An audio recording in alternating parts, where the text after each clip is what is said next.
We're going to Johnstown for our next email. Christina writes in, did you ever stop to consider how difficult it is for chronic pain patients to fill their scripts weekly?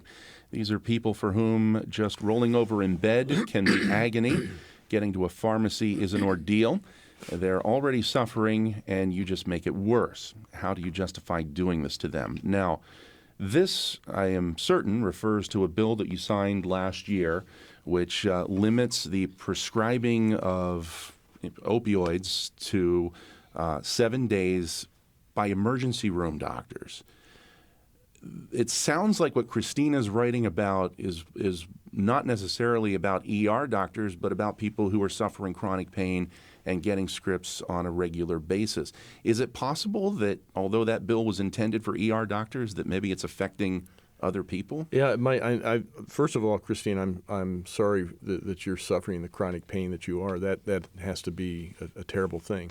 And the idea behind the 7-day limitation for emergency room, we also have a 7-day limitation if you're a minor, is to make sure that we're not just unconsciously creating a generation of addicts.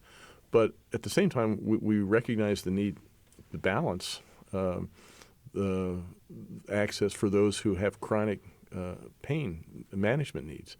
So absolutely, the limitations were on emergency room doctors only, who are not necessarily dealing with chronic pain, and on those dealing with minors, so that their doctors are careful in terms of making sure that the access to opioids is within reason for minors.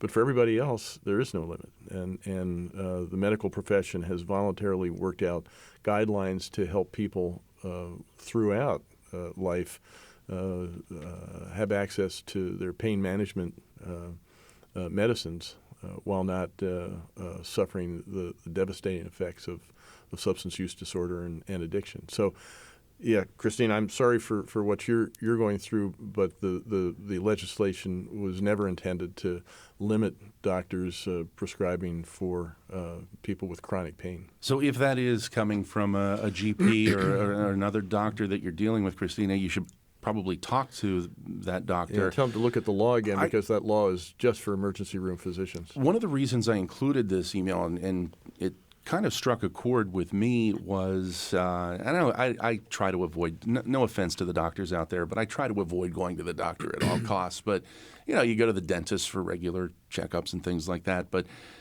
when I go to the doctor, I ask about, the things that are happening in the state and the laws that are being passed, how is it affecting you? And the sense that I get from the doctors that I've talked to is that they're getting a little paranoid about possibly running into problems writing prescriptions for opioids, even under the terms of the laws.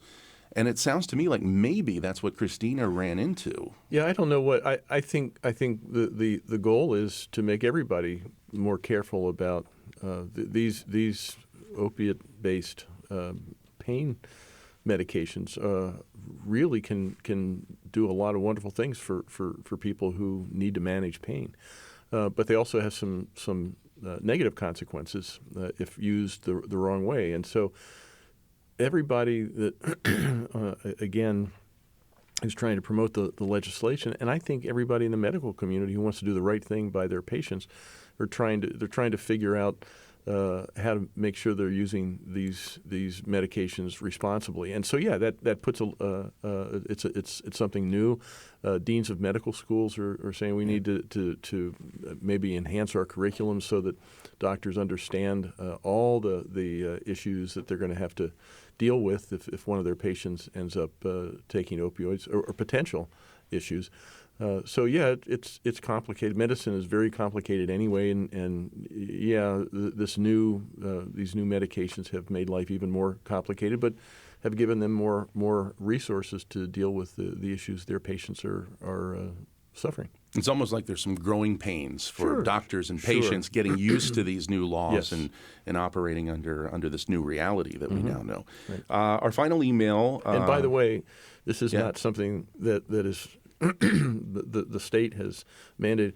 It just turns out that opioids have these consequences. And so we're all, the medical community and the policymakers, we're all trying to figure out, okay, what should we be doing to make sure that we're using these drugs responsibly.